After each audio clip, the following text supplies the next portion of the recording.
तमाम देखने और सुनने वाले मुअज़्ज़िज़ दोस्तों को अस्सलाम वालेकुम। दोस्तों, बहुत अरसा पहले की बात है कि एक बस्ती थी। वो बस्ती अली बाबा की बस्ती कहलाती थी, क्योंकि इस बस्ती में जितने भी लोग रहते थे वो अली बाबा के ख़ानदान में से थे। वो 40 अली बाबाओं पर मुश्तमिल ख़ानदान बन चुका था। इसी वजह से इस पूरी बस्ती में सिर्फ़ 40 अली बाबा अपने अलहदा-अलहदा घरों में रहते थे। इनके पास बहुत सारी दौलत थी, जो कि इनके बाप दादा की वरासत थी, लेकिन इन सब ने वो दौलत बराबर हिस्सों में तकसीम कर ली थी। इनके पास इतनी दौलत थी कि वो कोई काम नहीं करते थे, बस खाते पीते और सोते थे। वो बहुत सुस्त और काहिल हो गए थे। इनके जहन भी ठीक नहीं रहते थे, वो बात बात पर भूल जाया करते थे। एक दिन अली बाबा अपने मामूल के मुताबिक सुबह सवेरे उठा और वो सबसे पहले अपनी तिजोरी देखता था। इसने अपनी तिजोरी देखी, वो देखकर हैरान रह गया कि इसकी तिजोरी तो बिल्कुल खाली है, इसका कोई चोर सफाया कर गया है। इसने शोर मचाना शुरू कर दिया। इतने में इसकी बीवी भी इसके पास आ गई। इसने भी तिजोरी खाली देखी तो कहने लगी, तिजोरी तो खाली है, हमारी सारी दौलत कहाँ गई? अली बाबा ने जवाब दिया, मैं खुद ये देखकर हैरान हूँ, मुझे लगता है कोई चोर हमारी तिजोरी का सफाया कर गया है। वो बहुत परेशान था। इतने में इसके जहन में आया कि मैं अपने दूसरे भाई अली बाबा की खबर लूँ, कहीं इसकी भी तिजोरी का सफाया तो नहीं हो गया। दूसरे अली बाबा का घर साथ में ही था। जल्दी से दूसरे अली बाबा के घर गया और ज़ोर ज़ोर से दरवाज़ा खटखटाने लगा। दूसरा अली बाबा ज़ोर ज़ोर से दरवाज़ा खटकने की वजह से जल्दी से दरवाज़े पर आया और दरवाज़ा खोलकर अपने भाई अली बाबा को देखकर हैरान रह गया और कहने लगा, इतनी सुबह सुबह खैरियत तो है ना? पहले अली बाबा ने जवाब दिया, नहीं भाई, खैरियत ही तो नहीं है, जल्दी से अपनी तिजोरी देखो। दूसरे अली बाबा ने वजह पूछी तो इसने बताया कि रात को मेरी तिजोरी का सफाया हो गया है, कोई चोर मेरी तिजोरी खाली कर गया है, तुम देखो कहीं तुम्हारी तिजोरी भी तो खाली नहीं। दूसरे अली बाबा ने अपनी तिजोरी देखी, लेकिन वो भरी हुई थी। इसकी तिजोरी बिल्कुल महफूज थी। पहले अली बाबा ने कहा, इसका मतलब चोर मेरी तिजोरी खाली कर गया है। चलो ठीक है, आओ हम अपने बाकी अली बाबा भाइयों का भी हाल पूछ लें, कहीं इनमें से भी किसी के घर चोरी तो नहीं हो गई।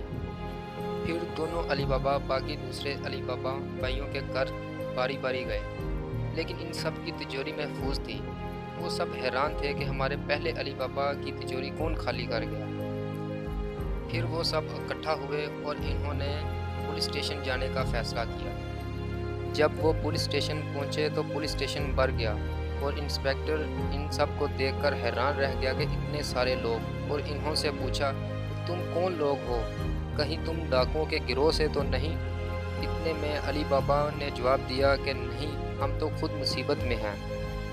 इंस्पेक्टर ने वजह पूछी तो इन्होंने जो पहले अली बाबा के साथ हुआ सब बयान किया। इंस्पेक्टर ये सुनकर हैरान रह गया कि इतनी सारी दौलत तुम्हारे पास कैसे आई, और तुम इस दौलत से हुकूमत को टैक्स भी अदा करते हो कि नहीं? ये सुनकर अली बाबा चौंक गए कि ये टैक्स क्या होता है। इंस्पेक्टर ने इनको मुकम्मल तफसील बताई और इन्हें समझाया कि टैक्स क्या होता है। इस पर इन्होंने जवाब दिया कि जी नहीं, हम तो कोई टैक्स नहीं अदा करते। तो इंस्पेक्टर ने कहा कि अगर मैं आपकी रिपोर्ट दर्ज कर लेता हूं, तो इसके बाद इनकम टैक्स की टीम आ जाएगी और आप एक नई मुसीबत में पड़ जाएंगे। ये सुनकर अली बाबा ने कहा, फिर क्या किया जाए? इंस्पेक्टर ने जवाब दिया, अगर आप रिपोर्ट लिखवाना चाहते हैं तो मैं लिख लेता हूं, लेकिन फिर इनकम टैक्स टीम का सामना करना पड़ेगा। कुछ देर सोचने के बाद सब अली बाबाओं ने कहा कि हम आपको कल बताएंगे। फिर वो सब वापस अपने घर चले गए और खा पी कर सो गए। अगले दिन जब उठे तो पता चला कि एक दूसरे अली बाबा के घर भी चोरी हो गई है। फिर सब भाई दोबारा इकट्ठे हो गए और इन्होंने सोचा कि हम इनकम टैक्स से बचने के लिए कोई और रास्ता तलाश करना होगा। फिर इन्होंने फ़ैसला किया कि हम इंस्पेक्टर से बात कर लेंगे कि वो हमारी इस दौलत का सुराग लगाए और चोर को पकड़ने में हमारी मदद करे, तो उसके बदले में हम उसको दौलत का कुछ हिस्सा देंगे। ये फ़ैसला करके वो इंस्पेक्टर के पास पहुँचे और उसको सारे मामले से आगाह किया। इंस्पेक्टर इनकी बात मान गया और इनकी मदद को तैयार हो गया। इंस्पेक्टर अपने कुछ सिपाहियों को लेकर इनकी बस्ती में आ गया और पहरा लगा दिया। और इसी तरह शाम का वक्त हो गया। वो सब अली बाबा अपने घरों में जाकर खा पी कर सो गए। जब अगली सुबह इनकी आंख खुली तो पता चला कि रात को तीसरे अली बाबा के घर चोरी हो गई है। वो इंस्पेक्टर के पास गए जो पहरा लगाकर बैठा था और उससे कहा कि आप क्या कर रहे हैं? चोर हमारे तीसरे भाई अली बाबा के घर भी चोरी कर गया है। इंस्पेक्टर खुद हैरान हो गया कि ये कैसे हो सकता है। सब अली बाबा परेशान हो गए और सोचने लगे कि चोर को कैसे पकड़ा जाए और अपनी दौलत कैसे वापस लाई जाए। फिर इनके जहन में एक ख्याल आया कि बस्ती के साथ एक पहाड़ी है और पहाड़ी में एक गार है। चलो हम वहां जाकर देखते हैं कि चोर कहीं वहां तो नहीं छुप कर बैठा। ये सब कहकर इन्होंने तैयारी कर ली और इंस्पेक्टर को भी पहाड़ी की तरफ ले गए। वहां पहुंचकर इंस्पेक्टर ने इनसे कहा कि तुम इस गार में जाओ, मैं बाहर खड़ा होकर चोर का इंतज़ार करता हूं। ये कहकर इंस्पेक्टर सबको अंदर दाखिल कर देता है। वो जब गार में दाखिल हुए तो इन्होंने देखा कि इन सब के बीवी बच्चे भी वहां मौजूद थे। इन्होंने अपने बीवी बच्चों से सवाल किया कि तुम सब यहाँ कैसे आ गए? तो इनकी बीवियों ने जवाब दिया कि हमें तो इंस्पेक्टर यहाँ लेकर आया है। अभी वो ये बातें कर ही रहे थे कि गार के सामने एक पत्थर सरकना शुरू हो गया और देखते ही देखते गार का रास्ता बंद हो गया। इन्होंने शोर मचाना शुरू कर दिया। इंस्पेक्टर गार के बाहर खड़ा था। इन्होंने इंस्पेक्टर को आवाज़ दी तो इंस्पेक्टर ने जवाब दिया कि आप लोग अंदर इंतज़ार करें, मैं बाहर रुककर चोर का इंतज़ार करता हूँ। बहुत वक्त गुजरने के बाद भी कुछ ना हुआ तो इन्होंने इंस्पेक्टर को आवाज़ दी।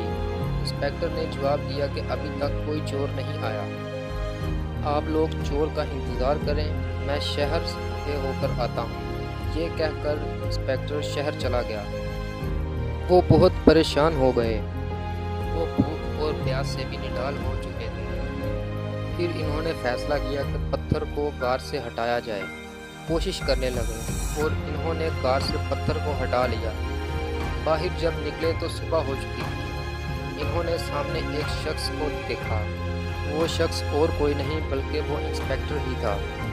फिर इन्होंने इनसे सवाल किया कि हमारी दौलत का कुछ पता चला? इंस्पेक्टर ने कहा, चोर कोई और नहीं, मैं ही हूँ और मैं उन 40 डाकुओं के ख़ानदान में से हूँ जिनको तुम्हारे दादा अली बाबा ने लूटा था, इन्हें मारा था। मैं उसी ख़ानदान का वारिस हूँ और मैं कब से तुम लोगों को ढूंढ रहा था और मैंने ही तुम्हारी सारी दौलत चोरी की है। वो सब हैरान और परेशान हो गए। तो इंस्पेक्टर ने कहा, अब वो तुम चोरी की हुई दौलत मुझसे वापस नहीं ले सकते। मैंने वो सारी की सारी दौलत हुकूमत के ख़जाने में जमा करवा दी है। अब तुम लोगों को कुछ हासिल नहीं हो सकता। वो सब इंस्पेक्टर की ये बातें सुनकर बहुत परेशान हुए और अपने बीवी बच्चों को लेकर बस्ती की तरफ रवाना हो गए और अपने अपने घरों में चले गए।